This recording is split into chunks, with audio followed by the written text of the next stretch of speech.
ಇವತ್ತು ನಾವು ಪ್ರತಿ ಸಲ ಇಲ್ಲಿ ಚರ್ಚೆ ಮಾಡುವಾಗ ಮೈಸೂರು ರಾಜರು ಮಾಡಿದ್ರು, ದಕ್ಷಿಣಕ್ಕೆ ಹಂಗಾಯ್ತು, ದಕ್ಷಿಣಕ್ಕೆ PHC ಹಂಗಿದೆ, ದಕ್ಷಿಣಕ್ಕೆ ಶಾಲೆಗಳು ಹಂಗಿದೆ, ದಕ್ಷಿಣಕ್ಕೆ ಅಂತಂದ್ರೆ ಫ್ಯಾಕ್ಟರಿಗಳಿದೆ, IT ಇದೆ. ಮತ್ತೆ 40-50 ವರ್ಷದಿಂದ ಎಲ್ಲಾ ಪಕ್ಷದವರು ಇಲ್ಲಿಂದ ಮುಖ್ಯಮಂತ್ರಿಗಳು ಆದ್ರಿ, ಉಪಮುಖ್ಯಮಂತ್ರಿಗಳು ಆದ್ರಿ, ಹಳ್ಳಿಲಿಂದ ಡೆಲ್ಲಿ ತರ ಹೋದ್ರಿ. 6, 7, 8 ಸಲ ಏನಂದ್ರೆ ಮಂತ್ರಿಗಳಾದವರು ಇವತ್ತೇನ್ಪಂದ್ರೆ ಇಲ್ಲಿ ನಮ್ಮಂತವ್ರ ಮುಂದೆ ನಿಂತೇನ್ಪಂದ್ರೆ ನೀವು ಕಾಗದ ಪತ್ರಗಳು ಇಟ್ಕೊಂಡು ಭಾಷಣ ಮಾಡ್ತೀರಾ ಅಂದ್ರೆ ನಾವೇನ್ ಮಾಡ್ಬೇಕೀಗ? ಸ್ಕಿಲ್ ಡೆವಲಪ್ಮೆಂಟ್ ಇಂಡಸ್ಟ್ರಿ ಮಿನಿಸ್ಟ್ರು ನಮ್ಮವರೇ. ನಾವ್ ಇವತ್ತಿಗೂ ಏನಂದ್ರೆ ಒಬ್ಬರಿಗೆ ಏನಂದ್ರೆ ನೌಕರಿ ಕೊಡಕ್ ಆಗ್ಲಿಲ್ಲ. ಹಾಗಾಗಿ ಅದಕ್ಕೆ ಹೇಳ್ತಾ ಇದೆ, ಎಲ್ಲ ನಮ್ಮವ್ರು ಇಟ್ಕೊಂಡೇ ಕೊಡಕ್ ಆಗ್ತಾ ಇಲ್ಲ.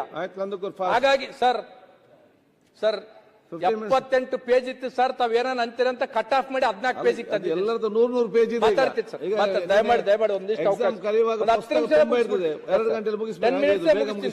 ಹಾಗಾಗಿ ಅಧ್ಯಕ್ಷರು ಏನಾಗಿದೆ ಇವತ್ತಂದ್ರೆ ಅವ್ರು ಸಾಲ ಸೂಲ ಮಾಡ್ಕೊಂಡ್ ಬಂದು ಇಲ್ಲಿ ಕೋಚಿಂಗು ಮುಗಿತೆ. ಅವ್ರ ಕೋಚಿಂಗ್ ಆದ್ಮೇಲೆ ಏನ್ ಮಾಡ್ಬೇಕಂಬೋದು ಅತಂತ್ರದಾಗ ವಿದ್ಯಾರ್ಥಿಗಳಿದ್ದಾರೆ. 13ನೇ ಅಧಿವೇಶನ ಉತ್ತರ ಕರ್ನಾಟಕದಲ್ಲಿ ನನ್ನ ಭಾಷಣ 3ನೇದ್ದು. ಕಳೆದ 2ನೇ ಭಾಷಣದಲ್ಲಿ ನಾನು ಹೇಳಿದ್ದೆ ಸ್ವಲ್ಪ ನಮ್ಮ ಭಾಗಕ್ಕೆ ಅನ್ಯಾಯ ಆಗಿದೆ.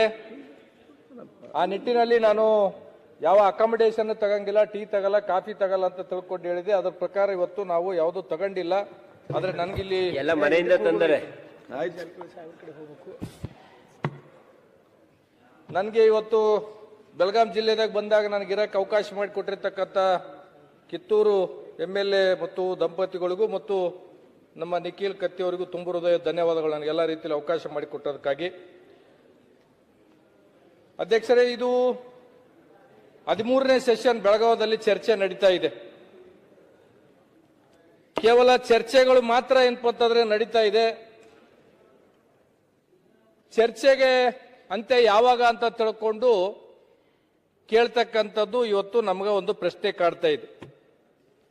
ಕಳೆದ 2023 ಅಧಿವೇಶನದಲ್ಲಿ, ನಮ್ದು ಇದು 3ನೇ ಅಧಿವೇಶನ, 2023 ಅಧಿವೇಶನದಲ್ಲಿ ಮನೆ ಮುಖ್ಯಮಂತ್ರಿಗಳು ಹೇಳಿದ್ರು, ಪ್ರಾದೇಶಿಕ ಅಸಮತೋಲನೆ ನಿವಾರಣೆಗೆ ಡಾಕ್ಟರ್ ನಂಜುಂಡಪ್ಪ ವರದಿ ನೀಡಿರೋ ವರದಿ ಫಲಶ್ರುತಿ ಅಧ್ಯಯನಕ್ಕೆ ಹೈಪವರ್ ಕಮಿಟಿ ಇನ್ನೂ ಆಗಿಲ್ಲ. ಬೆಳಗಾವಿ ಸಮೀಪ 2000 ಎಕರೆ ಪ್ರದೇಶದಲ್ಲಿ ಹೊಸ ಕೈಗಾರಿಕೆ ಪ್ರದೇಶ ನಿರ್ಮಾಣ ಮಾಡಲು 500 ಎಕರೆ ಪ್ರದೇಶದಲ್ಲಿ ಕ್ಲಸ್ಟರ್ ಸ್ಥಾಪನೆ, ಅದು ಎಲ್ಲಿಗೆ ಬಂತು ಗೊತ್ತಿಲ್ಲ. ಧಾರವಾಡ ಸಮೀಪದ 3000 ಎಕರೆ ಪ್ರದೇಶದಲ್ಲಿ ಹೊಸ ಕೈಗಾರಿಕೆ ಪ್ರದೇಶ ನಿರ್ಮಾಣ, ರಾಯಚೂರದಲ್ಲಿ ಹತ್ತಿ ಆಧಾರಿತ ಕೈಗಾರಿಕಾ ಸ್ಥಾಪನೆಗೆ ಒತ್ತು, ವಿಜಯಪುರದಲ್ಲಿ 1500 ಎಕರೆ ಪ್ರದೇಶದಲ್ಲಿ ಉತ್ಪಾದನಾ ಕ್ಲಸ್ಟರ್ ಸ್ಥಾಪನೆ, ಉತ್ತರ ಕರ್ನಾಟಕದ ಪ್ರವಾಸೋದ್ಯಮ ಸಮಗ್ರ